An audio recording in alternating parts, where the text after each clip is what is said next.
Yay, Paul, welcome back. Um, it's been a few weeks since we've been able to get together to do an episode. So we would like to welcome everyone back. This is Bobby, and I'm here with Paul, and this is Free to Speak. And I'm a retired academic from America, and Paul's a practicing clinical psychologist from Uganda, and we're here to give a cross-cultural perspective. I'm having trouble saying things today. A cross-cultural perspective on various topics. So welcome back, Paul. How have you been? Yeah, so welcome back, people. Especially the ones that are always following us, and we welcome the new ones who are watching our videos for the first time. We try to give our mind about a few topics, hard burden topics out there, and others which are maybe not as hard burden as Yeah. But we try to weigh in on issues that many people may not weigh in on, or they avoid, or they politically correct ways to say things. But we speak our mind.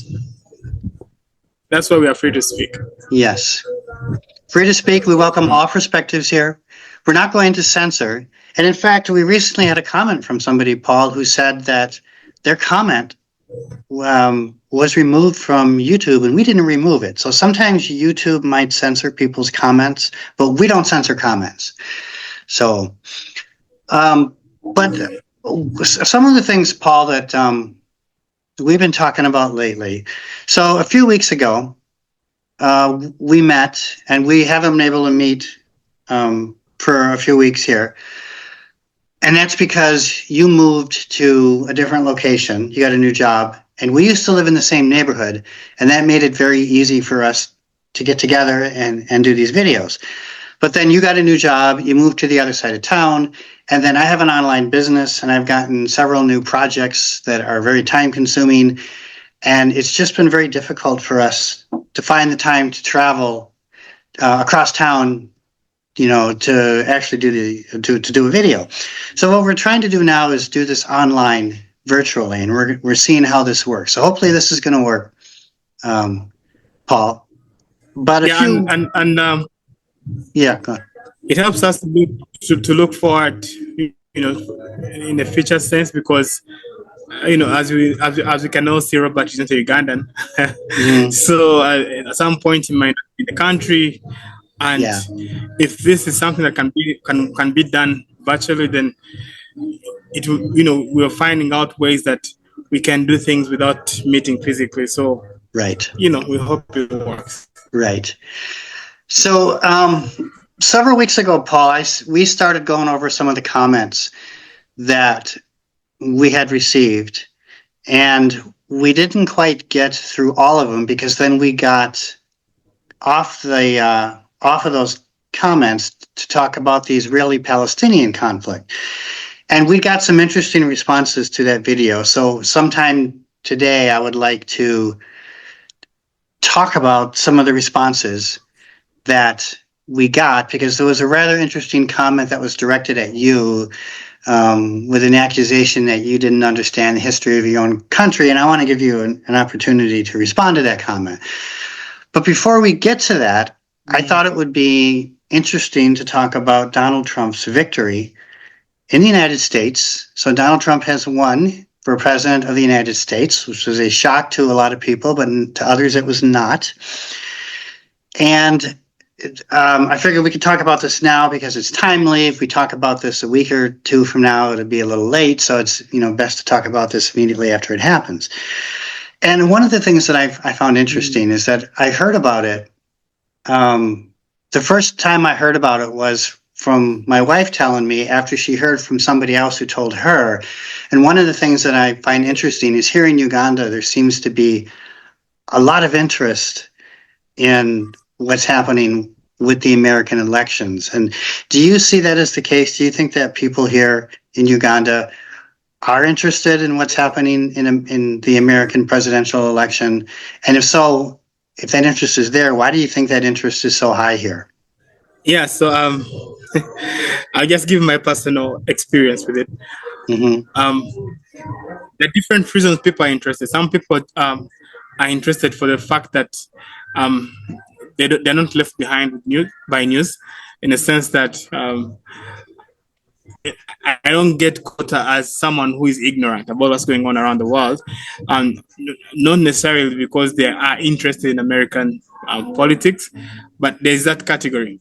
They just want to know what's trending, and to not be left behind and made fun of. Keep up on There things. is that group. Yeah, exactly. They're just keeping up with trends, and then the American politics is very polarized, or even before polarity, it's radicalized in a sense, in that the left seems too radical, the right seems too radical, and depending on what wave of Westernness has touched whichever particular Ugandan, that determines which branch they support. And you find that people support it, whether left or right, with keen interest, or with but keen emotional interest. So people are like emotional attached. Maybe this may not be different from Americans anyway, but depending on how exposed someone is to which side, that will determine who they are supporting. And females would rather think Kamala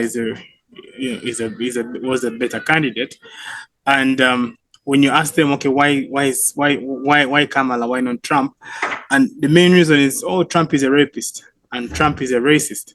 So okay, that is. But then I think it's the same thing. Even a racist or Nazi or whatever label they want to throw at him. Yeah.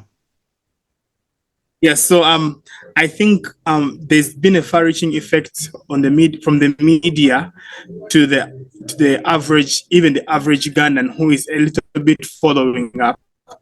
That they get that the bigger narrative which is out there has touched even someone who is not even accessing the internet.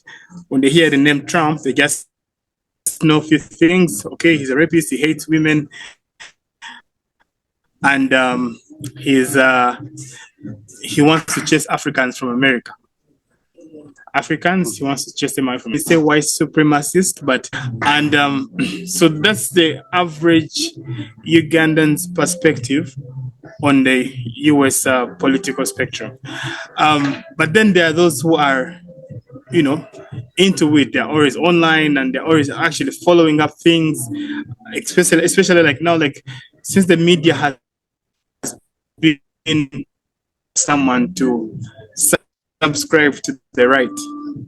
Yeah, even if culturally, or it would seem natural that Ugandans would probably stand more with the concepts of the right, because concepts of the right are more like conservatists, and Ugandans are conservatists in a sense, because we publicly rejected the LGBTQ whatever legislations, even in the parliament, and among other things. So, and people believe in God. People believe, So when you look at the content that the conservatist right people talk about, it's something that would easily identify with the average Ugandan. But because the people are not as much informed about whatever is going on the right, the propaganda. Yeah, your connection is kind of bad right now. You're going in and out. And not everything is coming through. So how can we do? Because I don't know if whatever I said, you picked anything. I picked up most of it, but some of it was lost. So what do? We continue? Yeah. So that's interesting perspective, Paul. I want to talk maybe a little bit about my perspective, because I think one of the things we've been very careful about when we talk about Trump, or when we talk about different people like Robert F. Kennedy Jr. and some others that we've talked about, we've been very, very careful to not necessarily look like we're endorsing somebody. And I guess now I'm probably going to let the cat out of the bag, and I'm going to give something that's going to sound like an endorsement, like something we've been avoiding doing. But I feel a lot more comfortable doing this than I have in the past. But I think as an American, my American perspective is I'm excited that Donald Trump has won, because I kind of see like there's hope for America, because people are not necessarily just blindly embracing the candidates that support these woke narratives. Like, for example, Kamala Harris would have supported the whole transgender ideology and so forth, and the whole pro-abortion kind of perspective, the pro-choice perspective. I'm kind of excited to see that people are more discerning and more questioning than that. And the thing is, with Donald Trump's victory, this wasn't the sort of thing like it was in 2016, where Donald Trump won the Electoral College, but he lost the popular vote. And then all through his 4 years, Donald Trump never had an approval rating that was above 50%. But now Donald Trump has won in what, I don't want to call it a landslide, because I don't think it was quite a landslide, but it was a decisive victory. It wasn't even close. Donald Trump won the popular vote.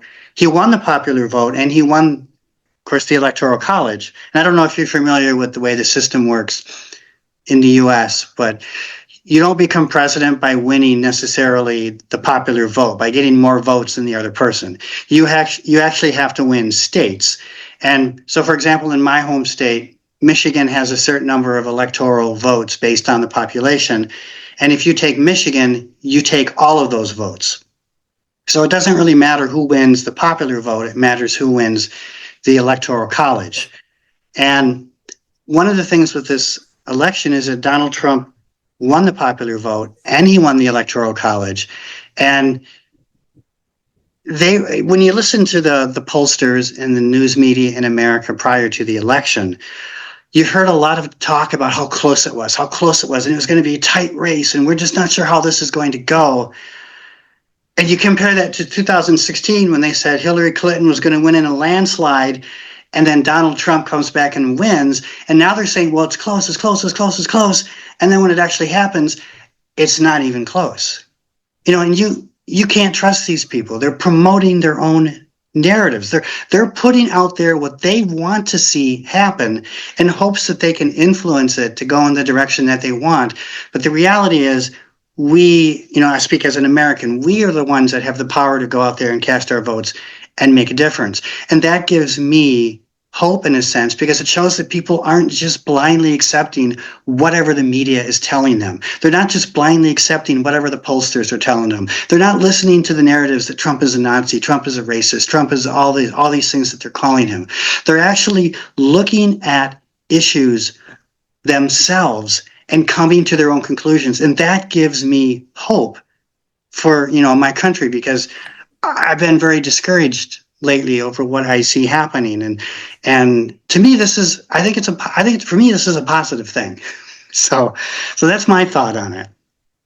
Yeah. So when I look at, when I have an idea about how the voting works in America, because I'm interested in, especially I'm against the woke narratives. So, and I know that America in itself has a very large influence on the entire world. What happens in Uganda, what happens where. So I'm interested. So I know a little bit more than I should, I guess, as a Ugandan who's an American. But I know how the electoral vote work and etc. But anyhow, so if you looked at the media, for me, when I saw the media saying, okay, it's close, I just knew it's done, because for a media which is pro-left,